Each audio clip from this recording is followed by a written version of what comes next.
Hello and welcome to the October 18th Virginia Opioid Abatement Authority session on the grant cycle for cities and counties beginning October 2023. My name is Jennifer Nelson, Virginia Institute of Government, Assistant Director for Membership and Engagement. The Virginia Institute of Government is the leadership development and community engagement arm of the Weldon Cooper Center for Public Service at the University of Virginia. Through our research, leadership development programs, and local government engagement initiatives, we continue to work towards our vision of good governance, equity, and resilience in every Virginia community. VIG offers leadership development through SCI and LEAD, local government equity clinics, certification for treasurers and commissioners of the revenue, and customized training programs. State agencies and local governments can access a range of consultation and support services to build more resilient organization. We have a team of seasoned public sector leaders and subject matter experts ready and available to facilitate boards of supervisors, city and town councils, leadership teams, strategic planning retreats, and other related events. Today, Virginia Institute of Government is glad to partner with the Opioid Abatement Authority for this session. Here are a few housekeeping notes. This session will be recorded and posted on the Weldon Cooper Center for Public Service YouTube channel soon. If you have any questions, please type them in the chat and I will ask them for you.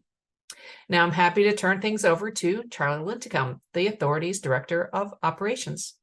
Charlie? Thank you, Jennifer. And a big thanks continually to the Virginia Institute for Government, Weldon Cooper Center, everybody over there have been great big partners for OAA here in our first year of operation and helping us communicate information out, especially to cities and counties. So we thank you for your continued partnership and support of our mission. So today we are on a grants webinar, and this webinar is covering updates to our processes, as well as our renewal and amendment processes for current awards. So this webinar is targeted primarily at cities and counties that have applied to the OAA in previous and been awarded a grant and want to know what has changed, if they have a new application to submit, as well as how to deal with renewals and amendments for any current awards. And so I should mention before I jump into the agenda, we're still using Adobe Acrobat PDF forms and Excel files. We do not have an online software portal program set up yet. We are working on finalizing our RFP responses from that, and we hope by this time next year to have that up. So just still going to our website, getting the forms, downloading them, filling them out, and then once they're complete, submitting them through email. Also, a lot of information will be contained today. We're trying to cover as many details as we can. And there's obviously, they'll have question breaks throughout my sections. There'll also be an opportunity for questions at the end. And we still stand ready to assist. Just reach out to us. We're happy to help you work through anything that you need to help get stuff submitted and updated. So I'm going to do a quick review of the funding distribution and definitions and the statutory versus settlement requirements. I think most of y'all should be familiar with that. Then we're going to talk about updates to application requirements for individual distribution and gold standard, and then look at the framework and the application for renewals and amendments for individual distributions. And then we're going to talk about updates for requirements related to cooperative partnerships. And then we're going to talk about the renewal and amendment framework and application for renewals and amendments as well for cooperative partnerships. And I have a little additional information at the end. So it's just a funding chart that you're probably tired of having me show you. But just want to make sure we level set. Every time the Commonwealth enters into one of these national settlement agreements, based on the settlement MOU that was negotiated with all the cities and counties, this big pie chart is how funds are distributed. The Commonwealth gets 15% directly. That goes into a special fund. It has to be used for opioid abatement remediation. Cities and counties get this blue part of the pie. They get 30% that's sent to them directly. Then the Opioid Abatement Authority gets 55%. And of this 55%, statutorily, we have 15% that has to be set aside for cities and counties. And I should note that the way that these funds are distributed to each city and county for both this 15% and the 30% are based on what's in the MOU. There's a number of factors, but primarily it focuses on a measure of harm per capita, which looks at each city and county and looks at things like emergency room visits and overdose deaths and overdoses reversed and things like that, that take those into account along with the population. So the best example of that is Fairfax County, the largest population county in the Commonwealth, has 13% of the state's population, but they're only getting about 8% of the settlement because their measure of harm per capita is lower than their just share of the population of the state. Conversely, when you look at hard hit areas like in Southwest Virginia, they look the other way. So statutorily, 15% set aside for each city and county, 35% for city and county partnerships, multiple cities and counties working together, 15% for state agencies, and 35% goes into an unrestricted bucket that not only funds the operations of the OAA, but also allows the board to be, of our board of directors to be creative and find other ways to enhance money in these three buckets. And as a reminder, the OAA can only make awards to cities, counties, and state agencies. Any other entity would have to be a partner with them. Can't do school boards, can't do sheriff's offices, can't do CSBs, can't do hospitals, like private hospitals or nonprofits and those types of things. So, and with our definitions, so remember this 30% you all receive directly, we call that the direct distribution, which comes directly from the settlement administrator to the cities and counties. It does not come through the OAA. It does not come through the Attorney General's office, and you do not have to apply to us to use these funds. Then here we have the cities and counties. We call that the individual distribution. And this is money that's set aside by the OAA for cities and counties for abatement projects.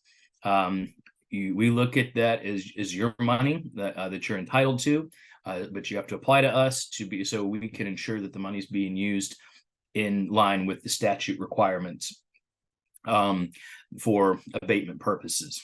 We look at ourselves as like a guardrail and a speed bump, not a barrier for you all to get these funds. So we're happy to help you with these. And then city-county partnerships. You've probably heard me say before, we tried to stay away from the word regions because I'm sure as all of you are used to, every time somebody in the state sets up a region, it's different from every other region that exists. So we're talking about cooperative partnerships, which is OAA funding for at least 2 or more cities and counties in the same DBHDS region working together. Once you have those 2, the additional ones can be from anywhere in the state, but you have to start with 2 in the same region. And as a reminder, the money available here for individual distribution is not competitive. It's set aside for each city and county has an allocation. The money here for city and county partnerships, for cooperative partnerships, that is competitive. There's a limited amount of funding each year that each group has to compete for. So, as a reminder, we're all in this together. The state settled as one state. Thus far, for every settlement, all 133 cities and counties have signed on. And remember that there's statutory requirements for the use of OAA funds that include they must be spent 100% on abatement efforts, no reimbursement of previous costs, and no supplanting, no indirect charges, and then recipients have to report outcomes to the OAA on an annual basis and allow monitoring of the programs. Another quick reminder on the gold standard. This is a way to increase the amount of money that's available here, but you need to in order to do that, you need to take this direct distribution here that's primarily guided by each individual settlement. And if you treat that money the way you have to treat the money you get from us, will increase this amount by 25%. And one of the things is these are tighter restrictions, but they're a little easier to follow, and all of your settlement funds are also being used in the same manner. And if we're all working towards 100% abatement, we don't have to worry about any cities or counties or state agencies potentially falling out of compliance doing things that are considered non-abatement use. Because if enough do, the settling companies can come back and petition the court order and reopen it, and then we could all lose money. Because if one of us loses money, we all do, because we're all in this together. And to mention that 25% is funded from unrestricted, it is not taking away anything available in these other statutorily required buckets. So, and one last reminder, difference between the statutory guidelines over the individual distribution. You have to apply to the OAA to receive that. It has to be used 100% for abatement. There's no supplanting indirect or prior year costs allowed. You have to agree to the OAA's term conditions, and there's financial performance reporting. From the direct distribution that's guided by each individual settlement, you get it directly. You do not have to apply to the OAA to use it. Non-abatement use is disfavored. Disfavored is not defined. And for those settlements that do allow non-abatement use, the percentage is different by settlements. And it can be a little nebulous, because just because you see an amount that's available, there are some attorney's fees that are wrapped up in these, and those eat into those things. So what you may think is 15% may only be 7.5%. So it is it's a little dicey to try and manage. You're responsible to adhere to each settlement's individual requirements, and reporting requirements vary by settlement. And if you have if you have questions around things related to your direct distributions and how you need to deal with that, satisfy requirements from the settling companies, you should talk to your city or county attorney. We don't have purview into all of that stuff. Your attorneys should have been the ones that were involved in having your locality sign on to the national settlements. So now we'll move into updates to application requirements for individual distributions to cities and counties, and including going through the amendment renewal process. So first, I want to start off with some quick highlights about updates that we've made to the process. One of the biggest ones is we have removed the requirement for from the OAA to complete and submit governing body resolutions. That's both for individual distribution applications as well as the gold standard. It seemed like a great idea when we were putting things together, and then the more we had to explain it and the more twists and turns we found, it created confusion and did not really give us the process that we expected. We also understand lots of cities and counties have to go in front of their board to be able to do things with grants. So those things are happening anyway. And if you need to do that, that's certainly fine. And if you want to submit a copy, that's certainly fine, but we're not requiring as part of an application anymore.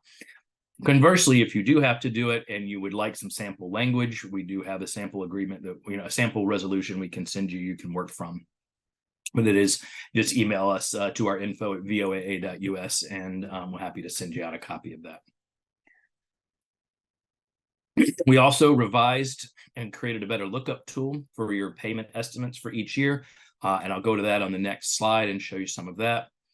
We've set deadlines during the application period for applications to come in for consideration for amendments or individual distribution awards during the current fiscal year. The gold standard application, in the last cycle, it was designed to be done each year.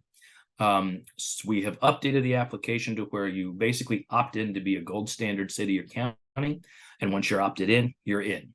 If you want to no longer be one, you can send us a letter and we can remove you, but once you only need to do this once. So those of you that submitted to be gold standard localities for FY23, FY24, you do this one more time, then you'll be good and you don't have to do it again. And there is still a separate application for that. Along with that, we've added a reporting workbook, like an Excel form for your direct distributions. I'll show you that when I go through the grants portal. It's a little cleaner and easier than having things the way we did in the applications by settlement amounts and that type of thing. Also, if you have elected to do a reserve with your direct distribution, we've added a small narrative on what the strategy is around that. We do have a standardized budget workbook that will be required with each new application, amendment, or renewal. And we need you all to use that. We did not do a standard budget workbook the last time because we wanted to see what you all were doing, and then that helped us develop these out. So they have a lot of information in them, and I'll show them to you when I get to the grants portal in a little bit. Also, all applications now require a narrative addressing sustainability. Many of you, especially if you got a cooperative partnership award, would have probably been expecting that, as it was it was conditional on the approval of your award. And like I said, we've set up a renewal and amendment process and application for current awards. So if you have a current award in 24, even if you haven't been able to finalize all the documentation to us to get the funds transmitted, and you want it to continue into 25, you do need to submit a renewal for it to do that. Now, and I will go through that. So funding available. I wanted to show you this updated city and county payments lookup tool. So click on the link here. If you use Microsoft Edge like I do, it will open up within the browser, but you have to download it to use it. So which is kind of annoying, but I think in Chrome it might work normally. But I've already downloaded it, so I'll just pull it over here so you all can see it. But you just come here and you choose your city or county. I'm going to pick on Gloucester County because that's who I picked on yesterday during my other webinar. And so as you see, once you pick your city and county, then everything populates. So you'll see this is a summary of all your direct distributions from the settlement administrators. No application to the OAA for this. And then you can see your amounts that are available through the individual distribution as well as the gold standard. And then if there's been money through this first cycle where you have used it as a match, or money was awarded, those are tallied, and then for individual and gold standard, your balance available is shown. On this second tab here, this is the detail of the expected payments by settlement. So then you can see through the distributors and the Janssen and Mallinckrodt what you're expected to see. And yes, there's nothing else for Mallinckrodt. I'll talk about Mallinckrodt a little bit more in a minute. And so as more settlements come through, which I'll also talk about in a minute, this form will be updated, and you all will be advised. So that sheet that I showed you contains the settlement from the distributors, which is McKesson, Cardinal Health, and AmerisourceBergen, that they all negotiated together. And then Janssen, which is a subsidiary of J&J, and the first payment that we have received from Mallinckrodt. Now, upcoming, these pending settlements over here are all in the works. The AG's office is working on finalizing them. Kroger is fairly recent. I don't know if we will see Kroger pay out this state fiscal year. However, Walmart, CVS, Walgreens, Endo, Teva, and Allergan are all projected to pay out this fiscal year. Walmart especially is going to be completely upfront if it stays on schedule.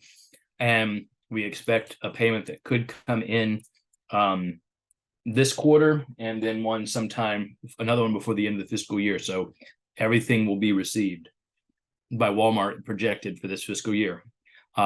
As well as we're not sure what the layouts for some of these others are. However, the bulk of these are expected to come in. So this sheet you will see, and the money that you have been looking at on the other versions that we've had, is potentially over the life of the settlements going to double as these things start getting finalized. So I want you to keep that in mind as you're looking. I really hope they'd have been a lot further along, and when we publish this new tool, we'd have the projections for most of these in place. But unfortunately, there's still some things, and we don't want to make stuff public until we know it's something solid for you to rely on. So also over here, we have a couple that are in bankruptcy. Purdue, I'm sure a lot of people have heard about that from the Sackler family. That's actually sitting with the Supreme Court. So I would not expect any resolution to that until after that, which would be definitely into next fiscal year. Mallinckrodt has gone back into bankruptcy. And I believe their bankruptcy has been approved or is about to be. And with their creditors, there's a significantly reduced settlement to everybody that they had agreed to settle with. I don't know what the actual amount is, but it is certainly lower than what was anticipated. But for what you all are looking at for the monies available here, we only show here what we have received from Mallinckrodt. And so the out years we did not show because they were still under consideration before Mallinckrodt went into bankruptcy. We are expecting once that is completed, we'll get one more payment from Mallinckrodt, and that will be it. So it doesn't really impact anything you may have been projecting from here because we did not have any future years here.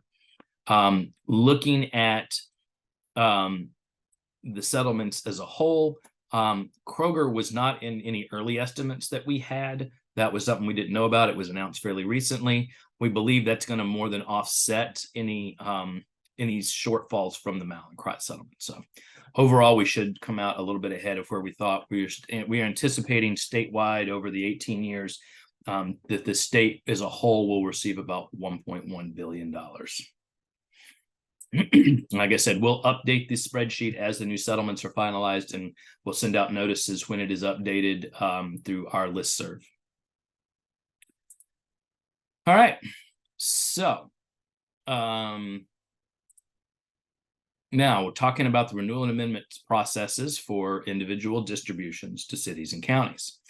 Application period open October 1st, closes April 1st. We still expect subsequent application periods to go through this time frame.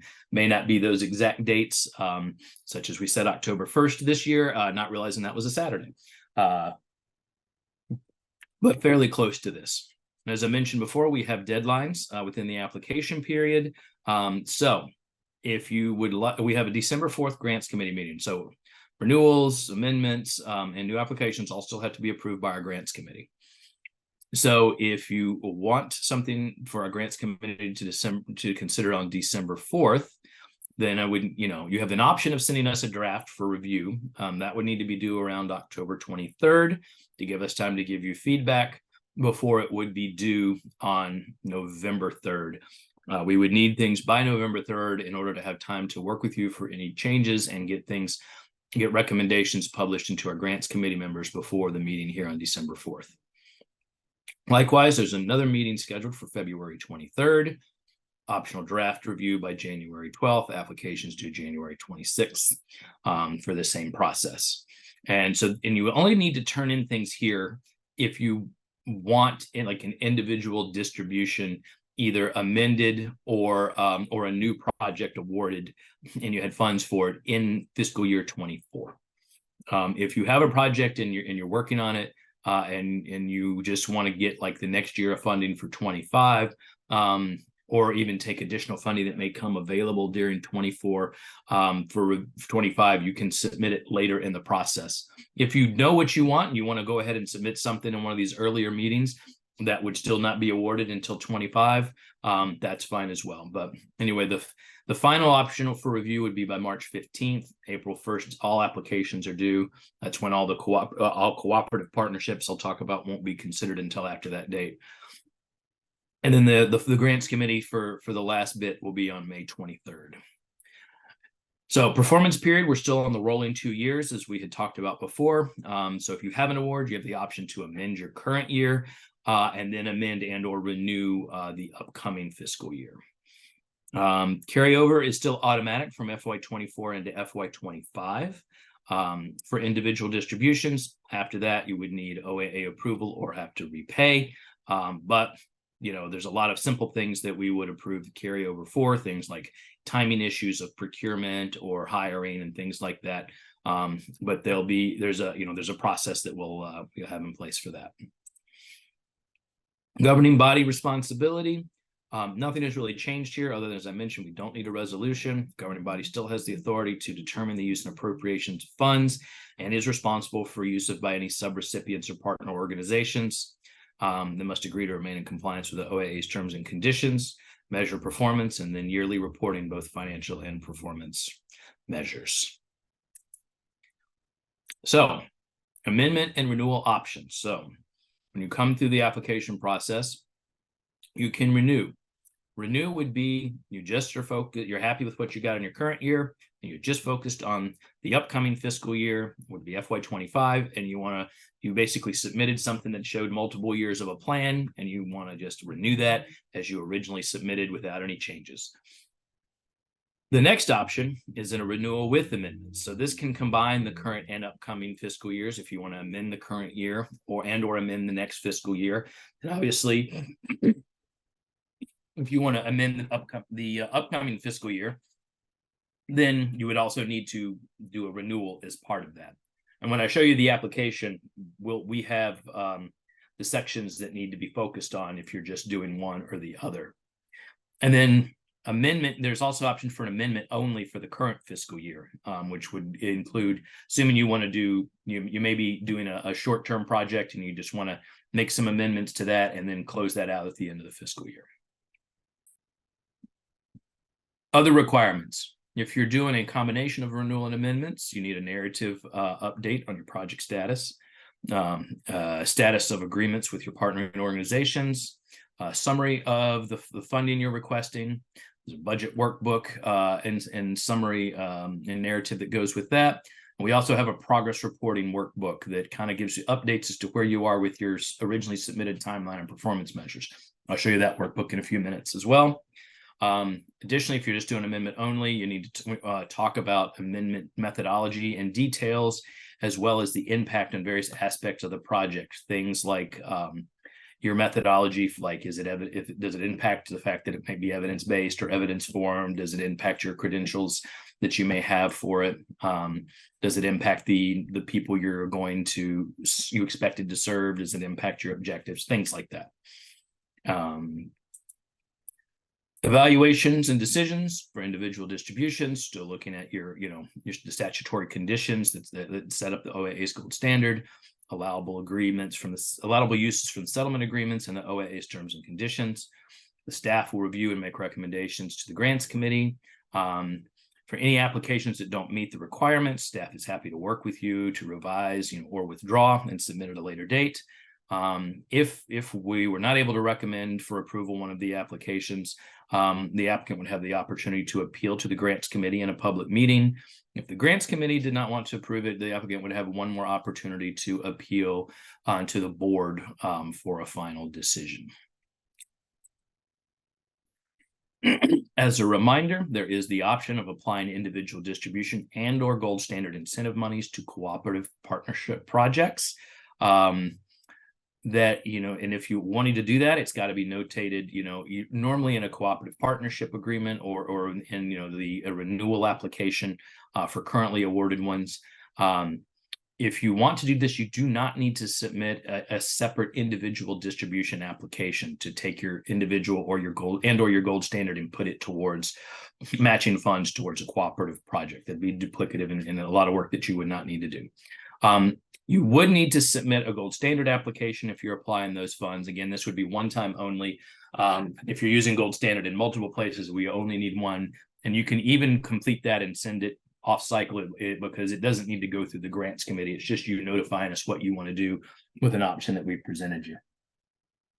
So I'll stop here for any questions on the individual distribution updates and the renewal and amendment process for individual distribution. I'll go into cooperatives in a few minutes.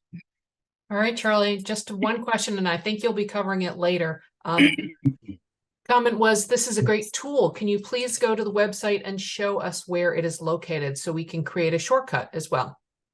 Absolutely. That's my next thing. I'm going to the grants portal to look through the individual distribution renewal amendment tab. Fantastic. Go ahead. So here's a screenshot of our updated grants portal, and I'll take you there in just a second. You note we have more tabs than we did before because there are separate ones for new applications versus amending and renewing current awards. Same thing for cooperative partnerships, and we'll get there in just a minute. So I'll hop this over. And as a reminder, this is all on our public website. Well, even though it's called a portal, you do not need any special login or password to access this information. So I'll start off quickly with our resources and general information tab. We have our glossary of terms.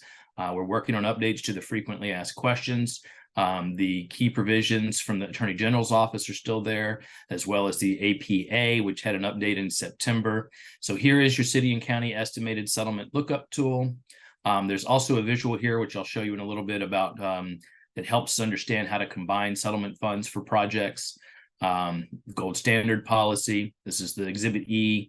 for the opioid remediation uses from some of the settlements, the settlement MOU, and then the OAA's code. So now we're going to individual city and county applications, amend and renew current awards and gold standard.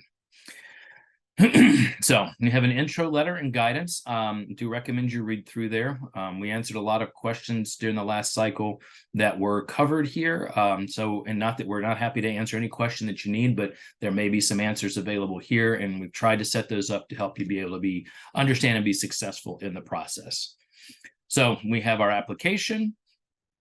We have the additional project proposals, because again, some of you have awards for multiple projects so that you can cover multiple with one application for individual distribution. The direct distribution reporting workbook, the budget workbook, progress reporting, the gold standard application if you need it, terms and conditions, and then there's a checklist for each type of application as well that helps you kind of check over and make sure you've got everything you might need. Yesterday during my webinar, there was a question about changes to the terms and conditions. There are no substantial changes over the previous version.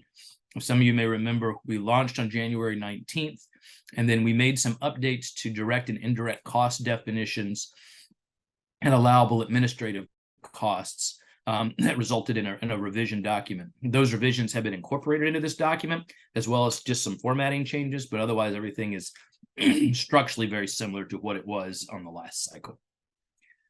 So quickly, I'll pull up the application here. It should look very familiar. One of the things I want to note, if you've got shortcuts, like look for this header on these documents, because if you don't have that header, you may have an old version. You may have to hit refresh and it will update to the new version, because some of the links stayed the same. As well as most of our new documents have a revised date at the bottom of 9/29/2023. That helps you know if you're in the right one. Similarly, for that lookup tool, there is a date on the left columns for both pages that will show the date, the most recent date, and that one is still through September. So contact information as well, and for the city or county, as well as the contact person. And if this is a change over the previous submission, just please check this box so we make sure we update our records. The next, we'll go to direct distribution information. Remember, you have to provide direct distribution information to be able to receive your individual distribution. So we have a link here for the direct distribution reporting workbook. And this is hopefully easier and simpler than it was before. You choose your city or county name. Note the blue fields are the ones that you enter stuff into. And then you just kind of go by fiscal year of what money was received, how much was allocated, expended or encumbered, any that you're proposing towards new or amended projects, anything you're holding in the reserve. And from there, you just kind of do that across each fiscal year. If for the out years, you can put stuff if you want to. If you don't have plans for that yet, then that's fine. You can leave those blank. And then you come down to page 2. And for any of the projects that money's been allocated for, you just give us the name, the amount either allocated or spent, and a brief description of the project. In the previous process, there was these narrative boxes that were set up by settlement for you to give us information on, and we've just collapsed that. We're not concerned about, and for this reporting, which settlement it's from, just what you're doing with that money as a whole. And there's also a link here to get to that lookup tool as well. All right, so additionally, if you're electing to do, we're back to the application, to do a reserve with any of your direct distribution, you let us know about that here and just kind of describe your methodology and how it's going to be publicly posted. And just let us know if you intend to apply for or renew the OAA Gold Standard incentive. And then we do have a separate application for that, as I mentioned. It is fairly simple, a little more streamlined than before. It's just one page. You're agreeing to, apply, get the 25%, remain to apply the these standards to your direct distributions. You have to maintain separate accounting between the individual and the direct. And then you need to complete the direct reporting workbook. So you only need to do that once. If you want to do it with your gold standard application, that's fine. Or if you want to do it with your individual distribution application, that's fine. But it's a requirement through both of them, but you don't need to do it multiple times. So, and then for each proposed project, to do the part 5 for the project renewal, the proposal renewal and amendments, and then for if you've got one or multiple projects, what's the total amount of individual distribution funds you're requesting and the total amount of gold standard funds that you are requesting. That will also be enumerated in each project in the budget workbook, but we're trying to just make sure that we have multiple places to check on funding and reconcile. I'll explain a little bit more about that as we go. Signature just needs to be someone that has signature authority for the city or county. And then here's your project proposal. There's also a link here to the additional forms. The additional forms are literally these same exact pages repeated. You will need to do these additional forms for each additional project you want to renew or amend. Again, name of the city and county, project name, contact person for this project, especially if it's different from the overall application, and note that if that's a change. And then as we talked about before, here's your options. You can renew and amend, or amend. And if you'll notice, you look, it has the items numbers and sub numbers that you need to complete in the application. Amendments and renewals have to complete all items. Renewals just have these. Amendment of the current year just has these items. Then we ask for an update on the status of the project. With any of these text boxes, the text should stop when you get to the full size of the box. If you have more you need to tell us, please feel free to add additional pages and just put a reference that, this is the additional information, like for item 5E. Here's an if you're amending, provide an explanation of that methodology. And then here is, kind of the funding at a summary level for this project. So the total amount for this project, and it should match over to the budget workbook. There's a cell reference there. And then how much do you need an additional distribution for renewal, gold standard for renewal, and how many any matching funds that you're renewing. You can select which type, the information here. If you have any other funds that are not listed, like grants or something, you can list their information and amounts here. So that is the renewal section. If you're amending, then what's the cost of the amendment, the amount of individual distribution, gold standard, and you kind of do the same thing down here. So again, you will put more details about this in the budget workbook. I'll show you. And while that may seem a bit repetitive and duplicative, it is on purpose. We had a lot of applications that came in, and some cities and counties were asking for a lot more money than they actually had available to them. Some didn't provide enough clarity on how they were using funds from different buckets. And some of that stuff didn't get determined until after we had already made the awards. So we're trying to have multiple checkpoints across these documents to make sure that we're all on the same page before we take things to the grants committee. We hope this will be helpful.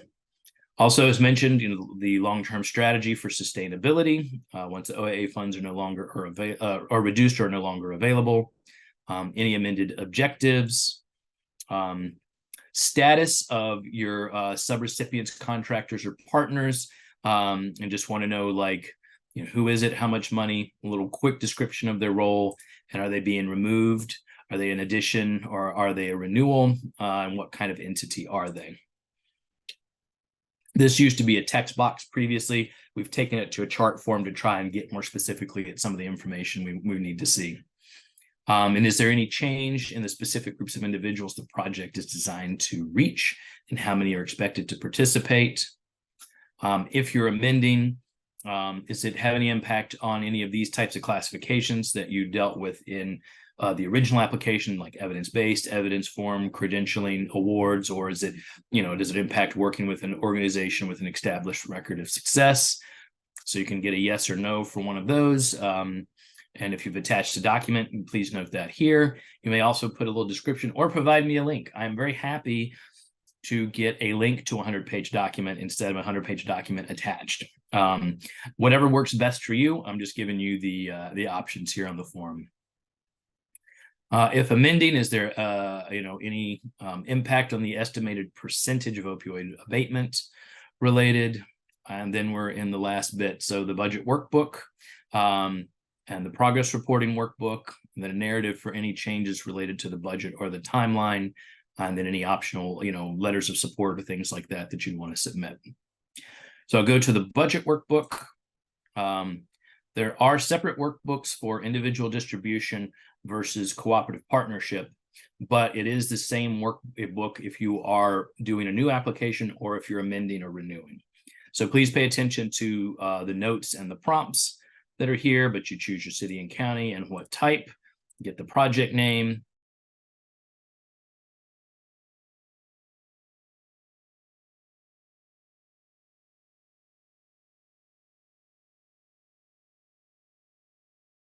Here you have information for your funding sources, anything related to your anything related to your current awards for individual distribution and gold standard, and any other revenues that you're bringing in.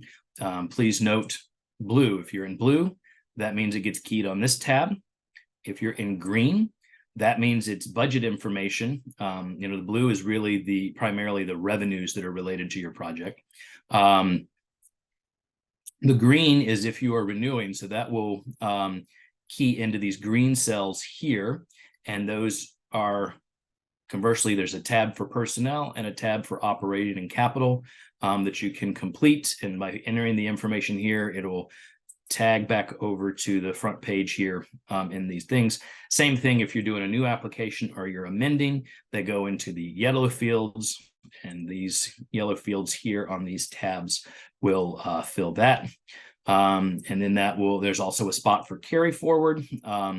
If you have something that you anticipate going forward, there are notes about carry forward. We know that by April 1st, you may not know an exact amount. You can provide a best estimate and then follow up with us. We have a date for follow-up for that in July, and we can kind of finalize what the number is and see if there's any award amendments that may need to be made to accommodate the number. And then it will calculate your total requested from the OAA for the requisite fiscal years.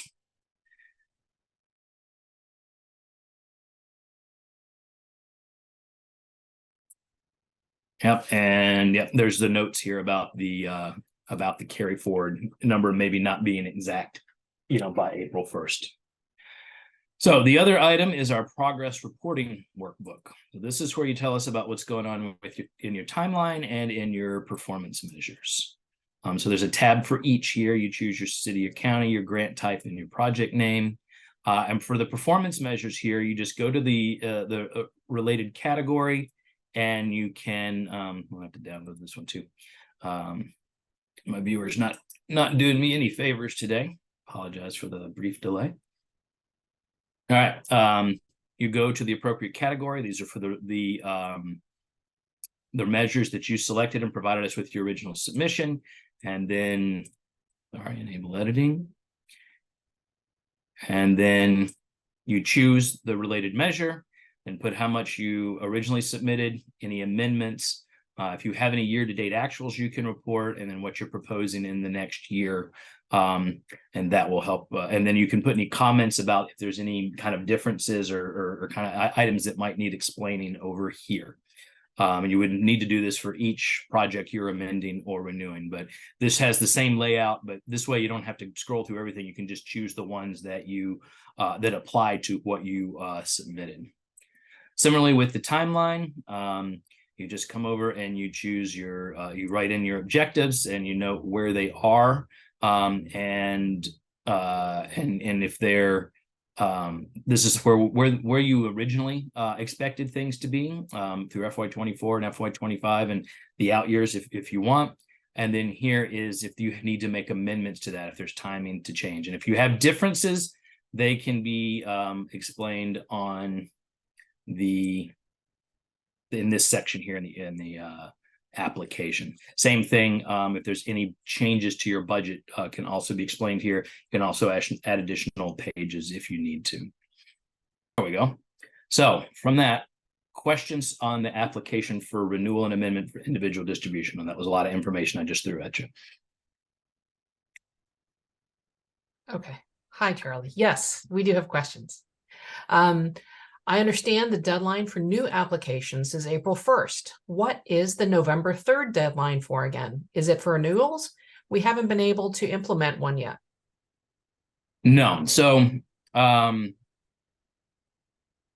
go back to that slide real quick. So the November 3rd is if you have something you would like considered at the December 4th grants committee meeting. Similarly, January 26th is if you would like something considered at the February 23rd.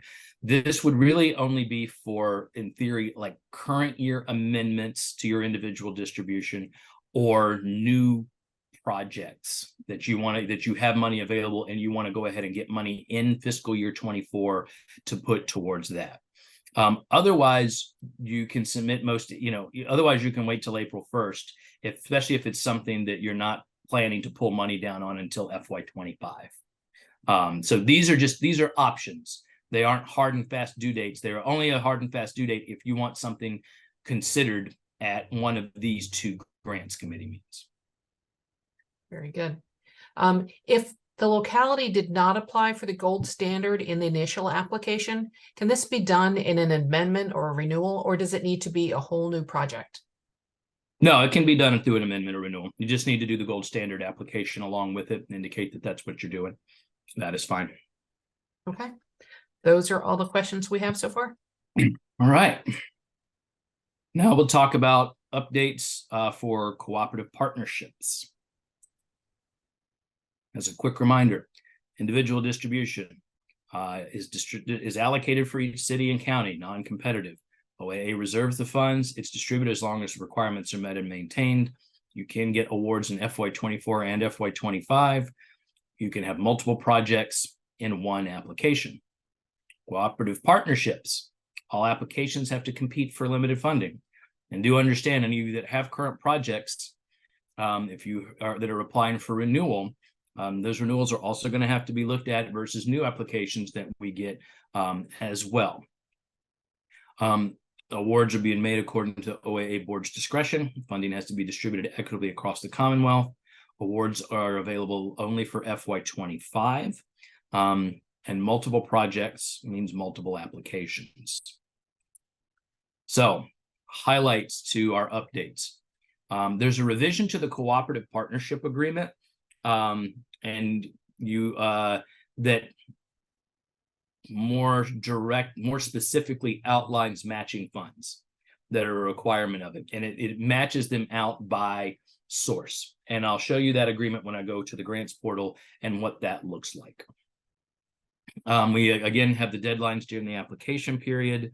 We have the standardized budget workbook and the required budget narrative, the narrative addressing sustainability, and we have some limits on what the options are for renewing and amending for cooperative partnerships. So what are those? So renewal, the categories are still the same as they were for the individual distribution. Renewal is for the upcoming fiscal year. You just want to go ahead and say, we applied for, got approved for $100,000 this year, and we were expecting $100,000 next year, and that's what we want to go ahead and ask for. No changes. Or you can have renewal with amendments, which means you could make potentially some amendments to the current or the upcoming fiscal year from the original submission. Your allowable amendments are, you can add partners, add additional cities or counties if you want. You can request to modify objectives. You can request to modify performance measures. You can request to modify matching funds. You can request carry forward. It's automatic for this first year, but we kind of built in the process to continue for when requests have to be approved. And you could request to modify the amount of cooperative funds, the competitive bucket, that you are requesting. For the amendment for a cooperative partnership in the current year, it's much more limited. You can add partners if you would like. You can add matching funds. You can make a request to modify objectives or a request to modify performance measures. I should note, any substantial modifications to performance measures or objectives that take the project potentially out of what its original concept for approval was may result in the project having to be kind of ended and a new project applied for, or something like that. You got questions on that, please feel free to reach out for us. That applies for both categories here. There is not an option to ask for more cooperative funds in the current year. Those funds have been allocated. They are out there. They are done. You can request for that, to increase or decrease in the upcoming year, but you cannot add anything in the current year. And these are all also in these additional things that come straight out of the application. So you have the option to note which things you're doing as part of the application. Additionally, this is out on the in the grants portal on that general information and resources tab. This is just a visual for helping people, trying to help better people understand. You've got these non-competitive groups of funding over here, your direct distributions, your individual distributions, and your gold standard incentive money. And you can take these and combine them in any way or use all of them as a match for your cooperative partnership projects. Some people did not have a full understanding of that. This information at the bottom is a little broader. This was meant to be just kind of a general informational graphic to share with people, but I wanted to kind of hammer that home that this is something that is available, and you can do that through the amendment and renewal process if you don't have matching funds, or you can increase amounts as well. And remember, a match is, I'll talk about it, is one of the things that helps get your a cooperative application a higher priority. So, amendment renewal process, same time frame. I should also mention, there was a question on the previous webinar I did yesterday. All right, everything is still working on the fiscal year. So if you want an award or an amendment, let's say for that December 4th meeting, and we get you some money in late December or January, you're still on a reporting period of July 1 through June 30 of 2024, with a report due September 1 of 2024. Subsequently, if you get a reward or renewal for 25, you'll get you that in July. You're on a July to June performance period, and then reporting would be due September 1st of 2025. Though if you get something mid-cycle, it does not change. You do not get an off-cycle like award. Everything's still staying on the fiscal year.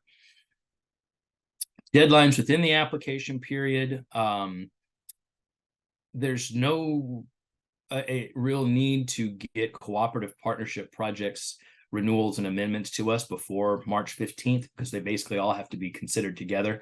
If you had something that you really wanted to get done sooner that was an amendment to the current year only, and then you wanted to request renewal separately, that might be a reason. I think that's, give me a call if that's something you're thinking you need to do. But most of the cooperative partnerships, the awards haven't been finalized. I'm still waiting on the operational agreements. Performance period, we're still working one fiscal year at a time with up to 4 renewals after the initial year approval. So anybody that currently has award, you're in your first year, you have the option to renew up to 4 years. But the amount of funds that we have goes down a little bit each year because of the nature of the settlements. So when you have requests that are continually increasing in cost year over year, we're not going to be able to necessarily always fully fund that. So you might think about things when you're doing your renewals where you might be able to bring in other funding sources to maybe help sustain the project that way. We'll do our best not to put you in a place where all of a sudden you don't get renewed and you're standing there kind of holding the bag with nothing to do with the project. We're always happy to talk about options and solutions with you. Again, to be renewed, you have to stay in compliance with terms and conditions. And once you get through those 4 optional renewals, you need to go back through a full application cycle and a full consideration. Carryover for current awards from FY 24 to 25 is automatic. 25 and forward, you'll need approval, as I talked about previously. Other requirements are the same as I mentioned before. And the only difference for cooperative projects is, so if you're renewing, and you're not changing the makeup of the partners, you don't need to do another cooperative agreement. You would only need to do a cooperative partnership agreement for an amendment if you were adding another partner and they are contributing. Then you would need to kind of do the new version and update everything in there to reflect that new partner. If you're keeping your makeup the same, then you do not need to do that.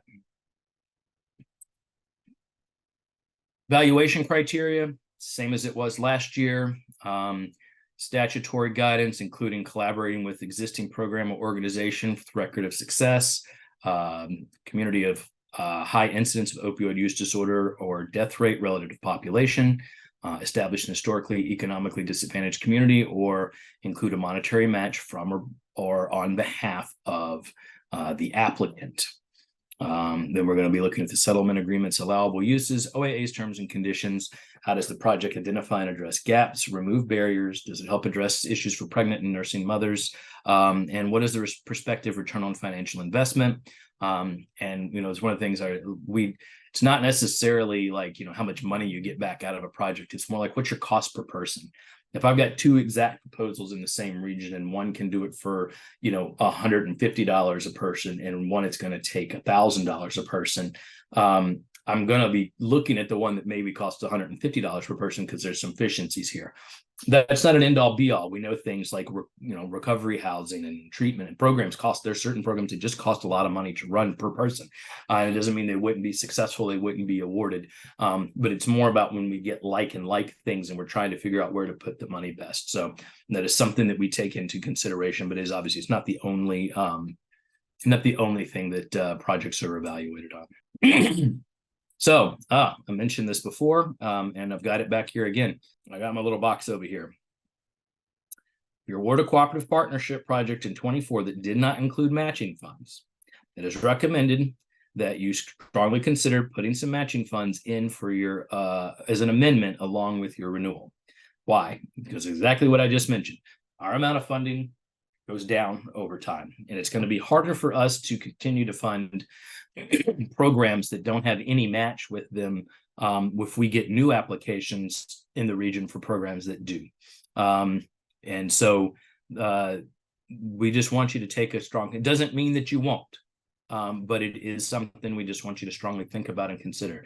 And we're happy to talk through you with what possible solutions are and that kind of thing. And I would hope over the next couple of months, some of these settlements will come out so you can see some real numbers as to the additional money you're going to have available to you for that. Decision process, basically mentioned, nothing until after April 1st. Once April 1st comes in, we'll take a review and we'll work with you through any questions. We'll present applications to the grants committee in May. And we have to remember that our distributions have to be applied equitably across the DVHDS regions. All right. Questions on cooperative partnership updates, amendments, and renewals. Once we're done with that, I will go to the grants portal and show you that section. All right. If we have additional needs related to the approved cooperative partnership project, do we submit an additional application or would this be an amendment? The request is primarily related to infrastructure support for the approved project. I think if it's directly related to an approved project, I think that would be part of an amendment. The only reason that I might consider it different is if the amendment, substantially changes if you go from, I'm trying to think of a good example. If you have something that if you were trying to stand up a crisis receiving center and you ran into some problems and you want to amend the project to then be like a hotline, that's a substantially different project than what was approved. We would expect a new application to, and then something that would kind of work on sunsetting or maybe we can work on transferring some funds from one project to another. But the board, the grants committee approved a crisis receiving center, not a hotline. You know what I mean? So when you get us to a substantial thing, so if you've got questions, please reach out to us. Be happy to talk it through with you. But if it's things that are enhancing the essence of what that current project is, then that would be part of a renewal, an amendment and or renewal. Okay. For the carryover, is there a max amount that can be carried forward? No, not a max amount. Just as much as you were awarded. I would hope that you're not asking to carry all of it over, that you've been able to make some progress in your project and we're able to expend some of the funds during the year, even though I know for some of you, it's with all of us, it's our first time making these awards. And it's been a slower uphill battle, I think, than any of us thought to get through all the items that we need, but I'm hoping you can make some progress. I will say that, we are expecting some progress in the first year of some form, even if there's not a lot of expenditures, in order to approve a renewal. If there's been zero effort made, that may, within the first year, that may significantly jeopardize the ability for renewal in the second year. Okay. If you have a cooperative project that was under budgeted due to unforeseen expenses, do you submit an amendment explaining additional costs? Yes. Okay. Those are our questions so far. Great. Moving along, get in the grants portal. And as you can see, cooperative partnerships, amend, renew, and current awards. So we have our introductory letter and guidance. Again, implore you to take a look at those to help you with your process. Application and project proposal, budget workbook, the progress reporting workbook, our list of DBHDS regions, in case you need a refresher there, the terms and conditions, the gold standard application, if you need it to apply, and then the checklist. Additionally, those of you that have cooperative projects should already know that, one of the requirements to receive the transmission of funds is once you get through the award process, you need to do to get the transmission of funds, you need to do an operational agreement. This is different than the cooperative agreement. The point of the cooperative agreement was to apply. We're all coming together to apply, because if you don't get awarded, you don't need to do all the other stuff. This operational agreement and the related exhibit for the budget information are how are you going to actually work together to execute and implement this project. So that's here as well, because if you make any substantial changes through the amendments, you may need to make some updates here each year. So let me hop up to the new applications quickly, so I can show you the revised partnership agreement. This primarily be for any of you that are submitting new applications. The information up here is still the same. Yes, it was kind of written like a resolution. However, the resolutions are not needed as part of it. You put in the name of the city or county that's the fiscal agent, and the amount of grant funding that's being sought from the OAA. And then here is your table I've set up for matching funds. Name of your city or county, and then what's your source? How much direct, individual, gold standard, or other funds are you putting towards, and then what's kind of the total of all those pledged? So this helps us understand. There was a lot of confusion in how some of these were written that combined individual and direct and didn't tell us how much you wanted to use out of each bucket. And sometimes we thought they were all coming out of one bucket or the other and whatnot. So this will help us provide some clarity. And then these are the signature blocks for the authorized signers for each of those. Back to the amend and renew. Our application. Just making sure we have the name of the city and counties that are participating and their contact information for each. Confirming the fiscal agent. Changing the fiscal agent would be something that, or changing, removing partners are things that would be considered kind of not an amendable thing. Those would be things that would require a new application. So we're just confirming the city and county that's the fiscal agent and who the contact person is, and note that if it's a change. Again, if you're adding a partner, you do an updated sample agreement. I've got the link to it that I just showed you here. And then, note any allocations of matching funds in that document. And then the signature, it's the person that has the signing authority for the fiscal agent.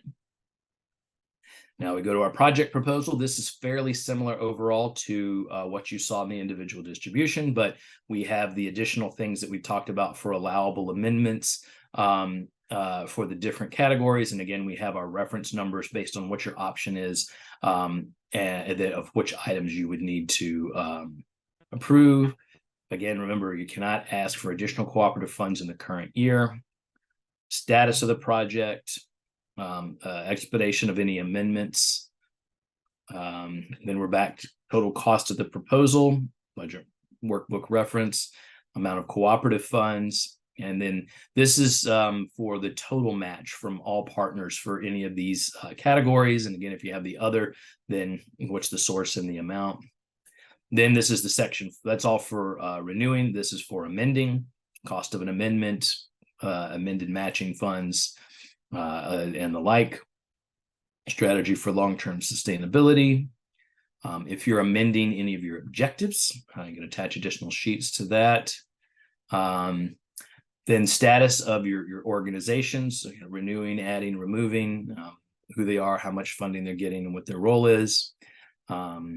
Is there a change in the groups that are targeted for the results of these programs? Any amendments affecting these categories here, and the percentage of opioid-related abatement. This is all the same as the previous the individual distribution. So I will go to the budget workbook.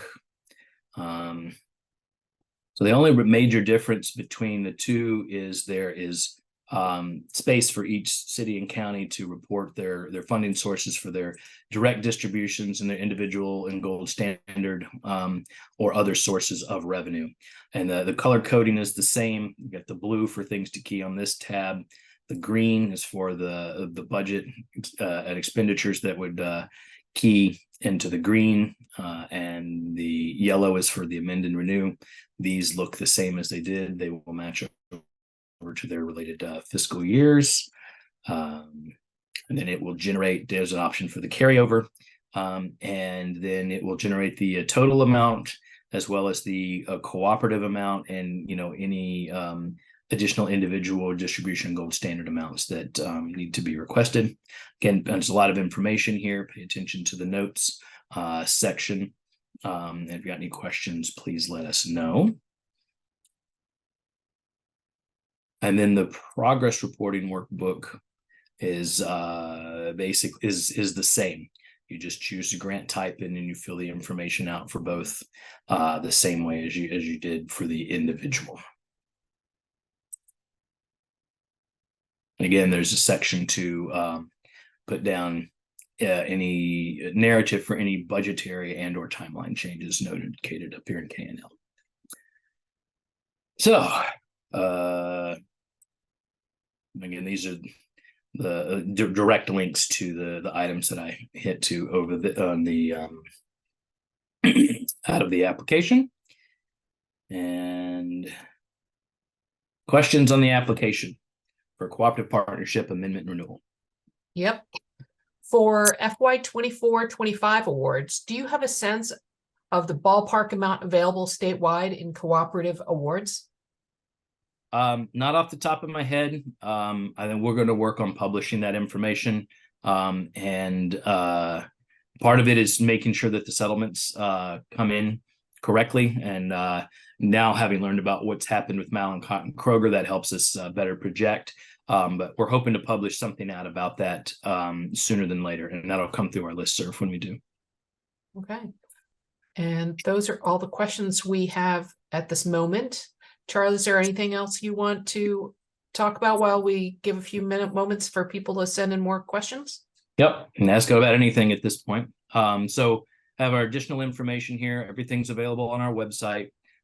We also have our Abatement Academy that Virginia Institute for Government also hosts for bi-monthly free webinar series that's going on through the end of the calendar year right now.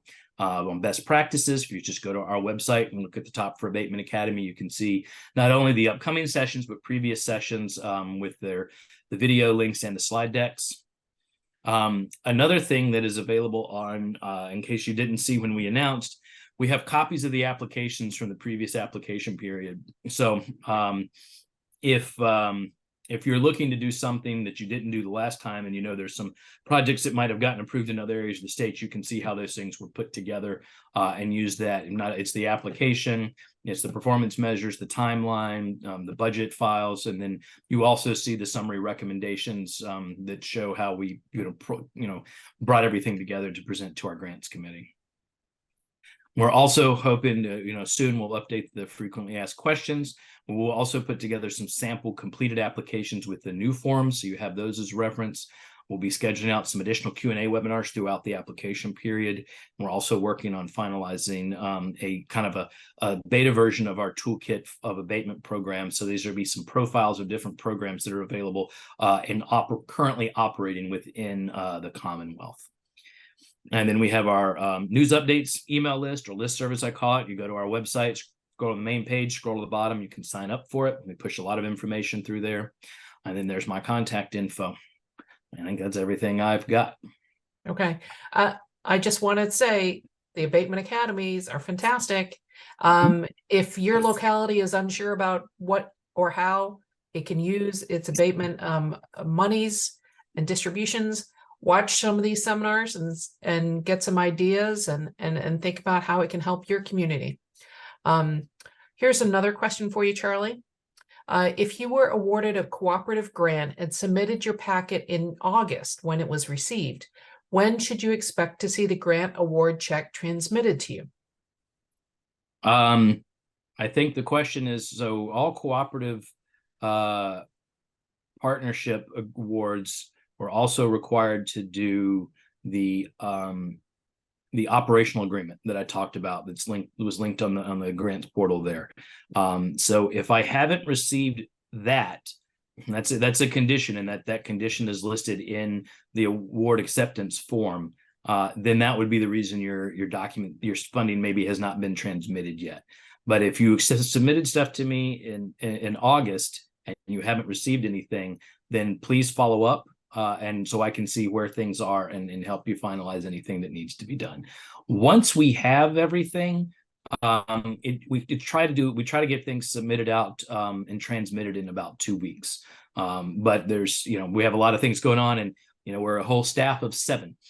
So our bandwidth only goes so far. But if you got any questions, if you think you should have received some funding or some information, please reach out, and I'll be glad to look up where things are and help you figure out what it needs to be done to finalize. Well, that's great. Thank you, Charlie. Those are all the questions that we have today. And we'll look forward to the Q&A seminars available that will be in the future, December, January. Look for something here.